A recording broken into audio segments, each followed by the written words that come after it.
So we're doing a big remodel project with our little house, and today I'm going to attempt to make a sliding barn door from a bifold door.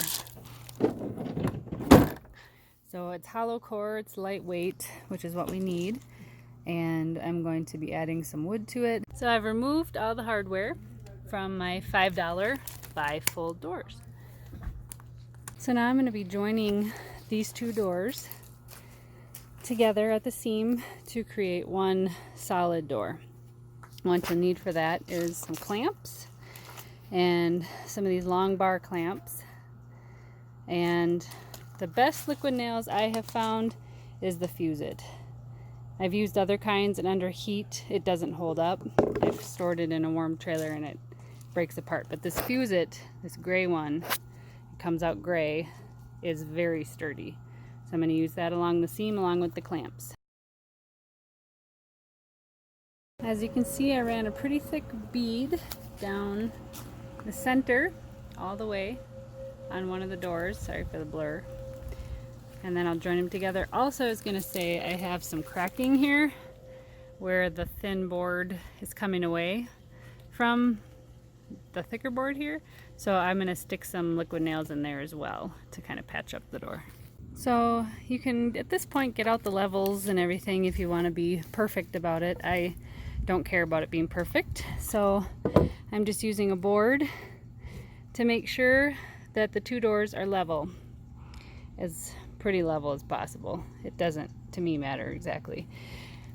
And then I clamp them together with the bar clamps, and then on the ends I am using the smaller bar clamps to do this.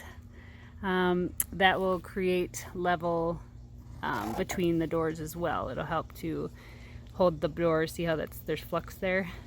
So I'm going to clamp them. I'll show you. Just like that. So that's tight, and that holds the two doors level between. On both the ends I did that. I'll probably put in my last two bar clamps, since I have them, right in that one and that one.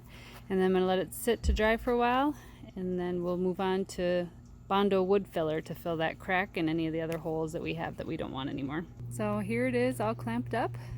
Here's that corner fixed. I put some liquid nails in there and then clamped it together, so that corner should be fixed well enough, and I'll fix any small holes with the Bondo. So the door has dried now for a few hours, and it's solid enough that I can keep going and it's not going to fall apart. The next phase, you're going to need some kind of pencil to mark, to cut your boards, and then I use painter's tape just to hold them in place while the liquid nails is drying.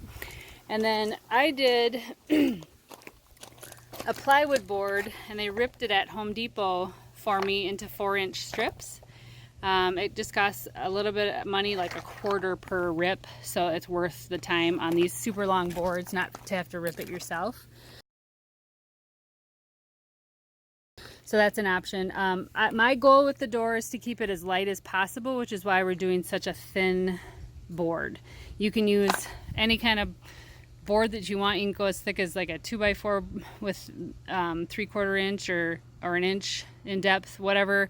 But my goal is to keep it light, which is why we decided to go with these. But all I'm doing is laying out my boards. You could use a tape measure and mark, but I just lay it out where I want it, and then I'll take my pencil, and on the back side under here I just draw my line just like that, and then I'll take it over to my saw for cutting. And this one I've already done, you can see right here. So now that I got the two sides cut, I'm running the liquid nails down the back side of the board, and I'm gonna flip it over and put it where it needs to be and clamp it down. And then I'm going to measure the pieces that will go right along here, the middle, and the bottom. But that way these guys are secure and where they need to be for my measurements. So I flipped it over so the liquid nails are pressed against the door, and I pressed it down all the way along, and I've clamped it on two sides so that it's going to stay where it needs to stay. And I'm also going to be caulking along probably these seams, so if there's little gaps, it's okay. But for the most part, I just don't want it to move, and I want to make sure that liquid nails is smashed down pretty good. So I went along and I smashed it good. So now what I did is I marked where the handle is going to be. I've bought a barn door handle and it's about 12 inches long. And so I kind of went to a regular door and figured out where the door handles sit, and then a comfortable angle for my arm, and then I kind of picked a number, and so I picked 42 to 44 inches up from the bottom of the door. So I measured that up, so that's where the handle's going to be. And then in the picture, I like how it's just proportional that the bottom X and square is larger than the top one. And to me, it looked like it was slightly above the handle where she put the crossboard. So I put a mark at 4 feet, and I'm going to cut these crossboards, and I'm going to lay them out before I glue them and see what I think, if I like how it looks. So I'm cutting these crossboards. As you can see, I added 2x4 on top of these side ones because I kind of noticed they were bubbling a bit. So that's just for weight for now while it's gluing, so it can hopefully glue a little bit flatter. So I did that on both sides. Now I'm cut these ones that go horizontal. And as I'm thinking about it, I'm not going to glue them down quite yet. I'm going to actually get out my wood filler. That way I can fill up under where the boards are going to go as well, so it's a much nicer, cleaner area, I guess. So I'm not jamming it up against these boards. So I'm going to fill in the little holes. I'm going to fill in this crack all the way down that hole before I glue down the horizontal pieces. And I'll show you what I use. Also, real quick, I wanted to show you, this is the liquid nails sticking above. Before I do the wood filler, you can either, I'm just going to use my fingernail and run down and get it flat before we start doing the wood filler. Otherwise you'll have some weird bumps and it's kind of hard to sand it. So clear that off first, either with a tool, screwdriver, fingernail, whatever. Clear that stuff out. So this is what I'm going to be using to fill the holes in the door. It's called Bondo. It's a 2-part mix. You put, it says on the back, you put some of this and then there's a tube in here. And I don't use the lid to store it. I use things that you can throw away. This is the bottom of a water bottle. Usually I use applesauce cups because when it hardens, it's done. So I just do a one-time use thing, and I take a plastic fork and mix it up, and then I spread it with a gloved finger.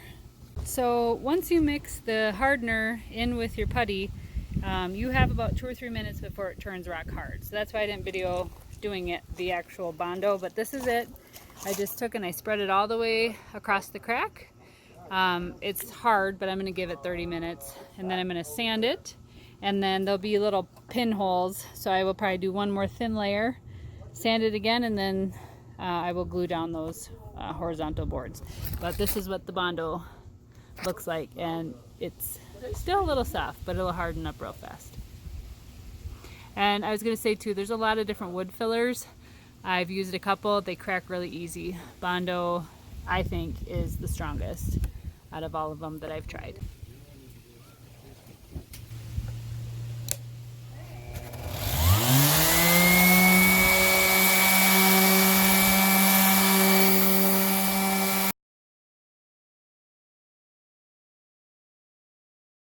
So now I've sanded down the Bondo on this line, and I'm actually pretty happy. A lot of times I have to do a second coat of it to fill in pinholes afterwards, but it looks pretty darn good. So I'm gonna just leave it how it is and go ahead and start gluing down the horizontal boards, and I'm gonna do the same thing where I lay a heavier one on top and clamp them, and we'll keep going from there. So I haven't quite glued down this middle horizontal one yet because I wanted to see where the X's would lay depending on how high or how low I put that middle piece. I had measured it up, I think at 4 feet, and I moved it down about 2 inches, and I think I'm happy with the way the X's look. When it was up higher, it made the X look taller and then the door more narrow, and I wanted it to look a little wider. So I just moved the horizontal middle piece down, and then my X became a wider looking X. And I think I'm happy with how that looks, so I'm going to glue down that piece and get to trimming on these X pieces. So with the upper and lower pieces here, I was able to use the door as a guide for a straight line. Now with this middle piece though, you want to make sure you have a straight line from left to right, right to left. So what I did was, this is where you can get your tape measure since I'm not working with it upright, and I just measured from the top to the top of the board, and it's just under 29, and I did that on the other side. It's the exact same, so I know it's pretty close to level. So that's where that one will stay. So I'm not even going to attempt to explain angles because I'm still learning them, and there's plenty of great YouTube videos, or if you know a carpenter or someone who can help you figure out angles, somehow I managed to finagle my angles.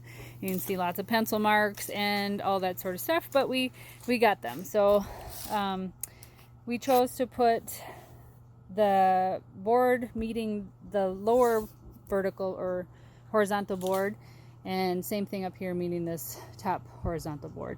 So this is kind of how it ended up looking, and then there's going to be slight gapping, and then you would just fill that with putty or wood filler. Like this is my worst gap here.